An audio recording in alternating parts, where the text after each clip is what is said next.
राधे राधे। हर हर महादेव। अब तक आपने सुना कि चंचुला ब्राह्मण देवता के चरणों में गिर गई और ब्राह्मण देवता ने उसके ऊपर कृपा करते हुए उसे उठाया और बोले, हे स्त्री, तुम पर भगवान शंकर की कृपा हुई है, इसलिए तुमको श्री शिव पुराण सुनने को मिली और तुम्हें समय पर ज्ञान हो गया। अब तुम डरो मत। तुम्हें अपने पापों से मुक्ति चाहिए तो भगवान शिव की शरण में जाओ। मैं तुम्हें शिव की ऐसी कथा सुनाऊंगा जिससे तुम्हें पापों से मुक्त होकर अच्छी गति प्राप्त होगी। शिव जी की सुंदर कथा सुनने से ही तुम्हारी बुद्धि पापों से मुक्त होकर शुद्ध हो गई है और तुम्हें सभी से मोह भी समाप्त हो गया है। इसलिए तुम प्रायश्चित कर रही हो और यही पापियों के लिए मुक्ति का रास्ता है। जिस प्रकार शीशे को साफ करो तो वह एकदम चमकदार हो जाता है, उसी प्रकार श्री शिव पुराण की कथा से मनुष्य का हृदय शुद्ध हो जाता है। हर मनुष्य के शुद्ध हृदय में भगवान शिव माँ जगदम्बा पार्वती जी के साथ रहते हैं। इसी कारण अंत में वह मनुष्य भगवान शिव के धाम को जाता है। भगवान शिव की कथा को सुनकर फिर अपने हृदय और मन में उस कथा का मनन करना चाहिए। इससे मन और चित्त दोनों शुद्ध होते हैं।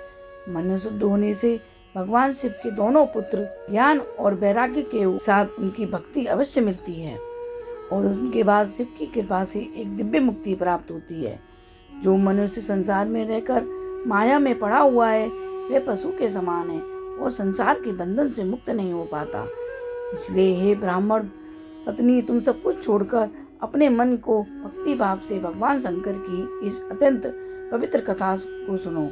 इसे सुनने से तुम्हें पापों से मुक्ति मिल जाएगी। सूत जी कहते हैं, शौनक, इतना कहकर वे शिव भक्त ब्राह्मण चुप हो गए और भगवान शिव के ध्यान में लग गए।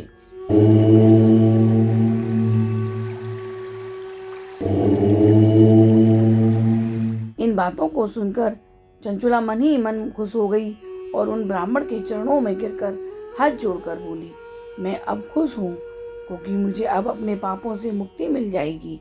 और उठकर हाथ जोड़कर बोली, हे शिव भक्त ब्राह्मण, मैं नरक के समुद्र में गिर रही हूँ, आप मुझे बचा लीजिए। जिस शिव पुराण की एक दिन की कथा को सुनने से ही मेरे मन में अपने पापों के लिए इतना दुख और संसार से मोह खत्म है, उस पावन पवित्र कथा को मैं सुनना चाहती हूँ। उसे सुनने के लिए मेरे मन में बड़ी श्रद्धा हो रही है। सूत जी कहते हैं कि ऐसा कहकर चंचुला श्री शिव पुराण की कथा को सुनने की इच्छा मन में लिए वहीं आश्रम में सेवा करती हुई रहने लगी। अब उनसे इस ब्राह्मण ने उस चंचुला को शिव पुराण की उत्तम कथा उसी गोकर्ण नामक जगह पर सुनाई। भक्ति, ज्ञान और वैराग्य को देने वाली सुंदर कथा को सुनकर ब्राह्मणी का हृदय शुद्ध हो गया और शिव जी की कृपा से वह भगवान शिव का अपने हृदय में चिंतन करने लगी। समय पूरा होने पर एक दिन चंचुला ने बिना कष्ट के अपना शरीर छोड़ दिया। उसकी मृत्यु होते ही भगवान शिव के भेजा हुआ एक दिव्य विमान तेज गति से वहां पहुंचा जिसमें भगवान के दूत बैठे हुए थे। उसमें चंचुला को बैठाकर भगवान शिव के गण उन्हें शिवपुरी ले गए। उनके सारे पाप धुल गए थे, वे अत्यंत तेजवान रूपवान हो गई। जब वह शिवपुरी पहुंची तो वहां उसने महादेव जी को देखा। सभी देवी देवता वहां उनकी सेवा में खड़े थे। गणेश जी, नंदी, भृंगी तथा वीरभद्रेश्वर आदि उनकी सेवा में खड़े थे और शिव जी में से करोड़ों सूर्य के समान तेज निकल रहा था। उनके 5 मुख थे और हर मुख में 3-3 आंखें थी।